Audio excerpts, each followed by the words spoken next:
Problem 1, show the effect of following transactions on accounting equation. अब ये transaction आपको given है, आपने इनका इफेक्ट बताना है अकाउंटिंग इक्वेशन। ठीक है, दैट मींस आपने अकाउंटिंग इक्वेशन बनाना। ठीक है, पहली ट्रांजैक्शन मैं रीड कर रहा हूँ। Mister Salim started business with goods 40,000, building 1 lakh and cash 1,10,000। Mister Salim ने बिजनेस स्टार्ट किया, क्या क्या लेके आया बिजनेस स्टार्ट करते वक्त? गुड्स, बिल्डिंग और कैश। अब ये तीनों चीजें क्या बन जाएगी? कैपिटल। वो इसलिए कि बिजनेस स्टार्ट करते वक्त जो अमाउंट इन्वेस्ट की जाती है वो क्या कहलाती है? आपका कैपिटल। आप लोगों ने देखा इससे पहले ये है कि कैश से ही बिजनेस स्टार्ट किया गया, तो वो कैपिटल है। ठीक है, लेकिन समटाइम्स ऐसा भी होता है कि बिजनेस का ओनर बिजनेस स्टार्ट करते वक्त कैश के अलावा एसेट भी लेके आता है या गुड्स लेके आता है, तो वो चीजें, ठीक है, जिससे कि बिजनेस स्टार्ट किया जाएगा, एसेट्स, ठीक है, कैश भी हो सकता है, ठीक है, फर्नीचर भी हो सकता है, बिल्डिंग या कुछ और भी हो सकता है, तो वो क्या कहलाएगा? आपका कैपिटल, इसलिए कि वो बिजनेस स्टार्ट करते वक्त इन्वेस्ट किया गया। ठीक है, तो आप तीनों का हेड बनाएं। सबसे पहले कैश का हेड मैं लिखता हूँ सबसे पहले कितना जी? 1,10,000।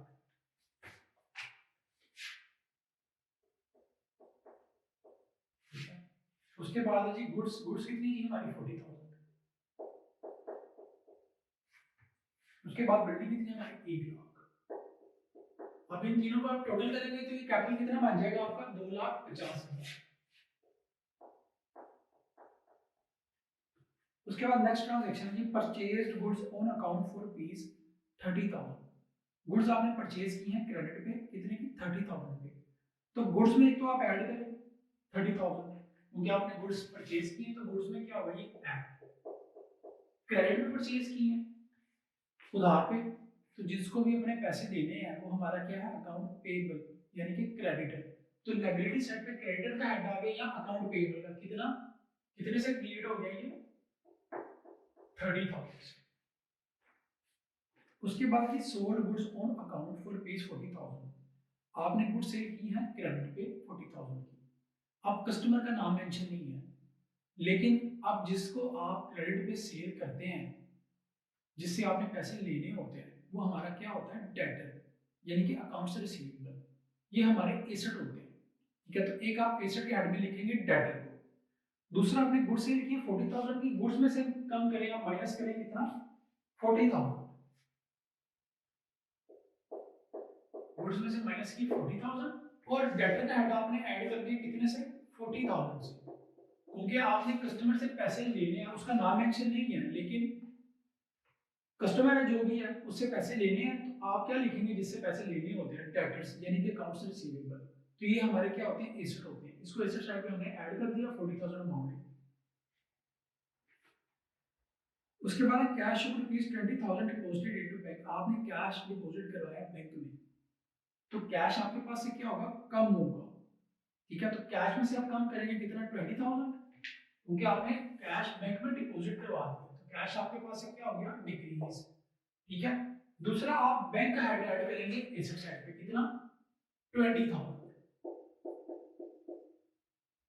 ठीक हो गया, इसको थोड़ा नीचे लिख लेते हैं ताकि ट्रांजैक्शन जो है वो पता चले कि बाद में हो रही है। बैंक अकाउंट आपका क्या होता है? एसेट होता है। आपने अपने बैंक अकाउंट में पैसे डिपॉजिट करवाए हैं, तो एसेट आपका क्या हुआ? इंक्रीज हुआ है। तो एसेट साइड पे आ गया बैंक का हेड 20,000, मैंने पहले लिखा हुआ था, आप लोगों ने लिखना है इसको। ठीक है, और कैश में से क्या करना है? आपने कम करना है, माइनस करना है। ठीक है, सॉरी, हाँ जी, बिल्कुल माइनस करना है आपने, क्योंकि कैश आपने बैंक में डिपॉजिट करवाया, कैश आपका डिक्रीज हो गया, बैंक अकाउंट आपका इंक्रीज हो गया, तो बैंक के हेड में आपने 20,000 ऐड कर दिया, कैश में से कम कर दिया। उसके बाद आप paid cash to supply for goods of goods ₹20,000। आपने कैश पे किया सप्लायर ऑफ गुड्स को, जिसने आपको गुड्स सप्लाई की थी। अब आपने कैश पे किया। ठीक है, एक तो आप कैश में से पहले कम करें, कितना? 20,000, माइनस करें 20,000।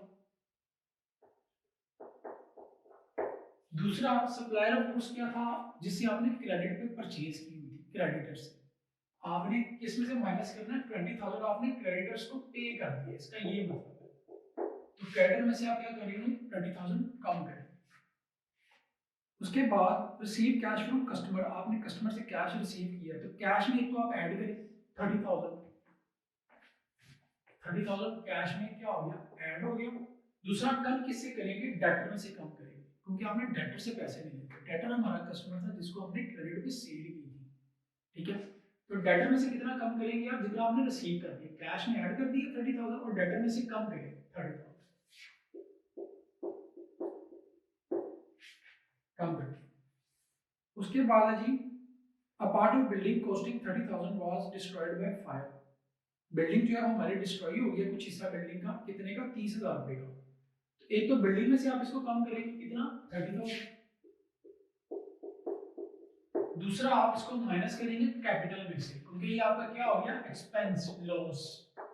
एक्सपेंस या लॉस होता है तो हम कैपिटल में से क्या करते हैं, हम माइनस करते हैं। उसके बाद नेक्स्ट है जी, he made additional investment by cheque ₹20,000, मजीद इन्वेस्ट किया है बिजनेस में, ठीक है। तो ये क्या है आपका एडिशनल कैपिटल, ये भी कैपिटल है क्योंकि आपने मजीद इन्वेस्ट किया चेक की सूरत में। तो ये चेक क्या है, ये कैश कंसीडर करेंगे आप, जब तक कि बैंक में डिपॉजिट नहीं करवा दिया जाता, ठीक है। तो एक तो आप इसको करेंगे कैश में ऐड, बैंक ऐड में आपने ऐड नहीं करना इसको, ठीक है। चेक की सूरत में आपने इन्वेस्ट किया तो ये कैश होगा कंसीडर, ठीक है, कितना, 20,000। और दूसरा आप इसको ऐड करेंगे कैपिटल में, क्योंकि आपने मजीद इन्वेस्ट किया 20,000, ये एडिशनल कैपिटल है जो आप मजीद इन्वेस्ट किया, ठीक है। Paid salaries 4,000 by cheque, salaries pay की हैं 4,000, चेक इशू किया। जब आप चेक इशू करेंगे तो आपके बैंक अकाउंट से पैसे जाएंगे, ठीक है। तो आप एक तो इसको बैंक में से माइनस करेंगे कितना, 4,000। दूसरा एक्सपेंस है, लॉस है, किसमें से माइनस करेंगे, कैपिटल में से, ठीक है। मैं जरा नीचे करके लिख दूं ताकि इसका सीक्वेंस खराब ना हो। 4,000 आपने बैंक में से माइनस किया, दूसरा आपने कैपिटल में से माइनस किया 4,000। उसके बाद goods return to supplier amounting to ₹4,000, आपने गुड्स वापस की है। टू का मतलब ये है कि आपने परचेज की हुई थी, ठीक है, और अब आपने वापस कर दी। जब आप गुड्स वापस करेंगे, 4,000 की गुड्स आपने वापस की है, एक तो आप 4,000 गुड्स में से कम करेंगे, माइनस करेंगे गुड्स में से 4,000। दूसरा आप माइनस करेंगे क्रेडिटर में से, क्योंकि आपने 4,000 की गुड्स वापस कर दी, तो अब 4,000 से क्रेडिटर भी आपके क्या होंगे, कम होंगे, लायबिलिटीज कम होंगी, कितनी, 4,000 माइनस करें, ठीक है। ट्रांजैक्शन हमारी कंप्लीट हो गई है। अब हम इसका करते हैं टोटल, ठीक है। टोटल करें, सबसे पहले कैश साइड का टोटल कितना आएगा कि हमारे पास, कैश साइड का टोटल आएगा हमारे पास 1,20,000। ये कैसे आया आपको पता है, जो ऐड हो रही है उनको ऐड करें, जो माइनस हो रही है उनको माइनस कर दें, ये 1,20,000 आता है। गुड्स का आप टोटल करें, ठीक है। गुड्स का टोटल कितना है जी, 26,000। उसके बाद है जी बिल्डिंग, बिल्डिंग का टोटल कितना है जी, 70,000। उसके बाद है जी डेटर्स, डेटर्स का टोटल कितना है जी, 10,000। बैंक का टोटल कितना है जी, 16,000।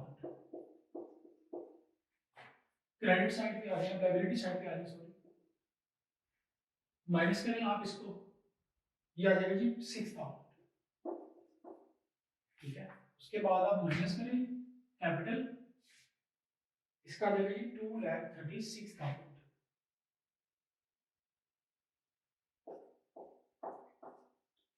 अब आप क्या करेंगे, एसेट साइड का टोटल लायबिलिटी प्लस कैपिटल के इक्वल होना चाहिए।